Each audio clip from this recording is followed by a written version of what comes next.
Ivy Clark walked quietly into the will reading, her gray linen dress and faded cardigan drawing sneers from a room full of polished airs. Whispers rippled. Is that the maid? Probably some ex-mistress. They laughed, mocked, and even snapped photos to humiliate her. But what they didn't know was that Ivy wasn't a nobody. She was Logan Thorne's legal wife, and the entire reading was a test she helped design. The Thorne estate brimmed with power, crystal chandeliers, marble floors, diamonds, silk, champagne, but Ivy stood alone in the back, calm, silent, her hazel eyes fixed on the chair where the lawyer would sit. The insults escalated. Preston, in his gold tie, called her cleaning staff. Marissa flicked her cardigan like trash. Clara mocked her online, turning her into a meme. Trevor pinned a note to her bag, charity case, and the crowd roared with cruel laughter. Ivy never flinched. At 10 o'clock sharp, lawyer Arthur Grayson entered Logan's sealed will. The heirs leaned in, greedy, waiting to hear how billions would be divided. But the words cut like steel.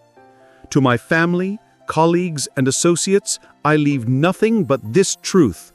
Wealth reveals character, not worth. All my assets, properties, and shares go to the one person who loved me without asking my net worth. My wife, Ivy. The room erupted in disbelief. Logan's relatives shouted fraud and impossible. But Grayson presented proof, marriage certificate, photographs, joint accounts, even wedding footage. And then Ivy stepped forward. Her quiet presence silenced the room. I didn't come for money. I came to see who you were when you thought no one was watching. You showed me. Gasps filled the air when she revealed the truth. Logan wasn't dead.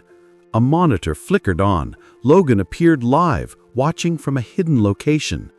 Then the doors opened and he entered, alive, real, his presence commanding.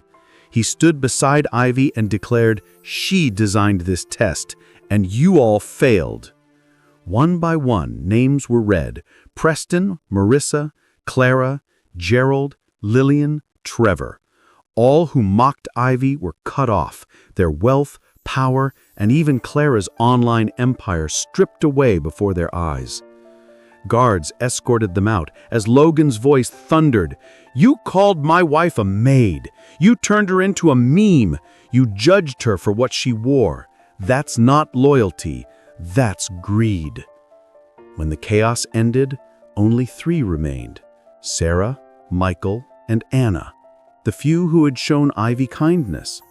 Logan looked at them and said softly, "That's what family means." He took Ivy's hand, proud and unwavering. She looked at the empty hall and whispered, "I didn't want to be right. I wanted them to be better." The vultures were gone, the empire safe, and Logan stood beside his wife, the only person who ever saw the man, not the fortune. Together, unshaken, they faced the world as the April hills glowed outside and the cameras blinked off.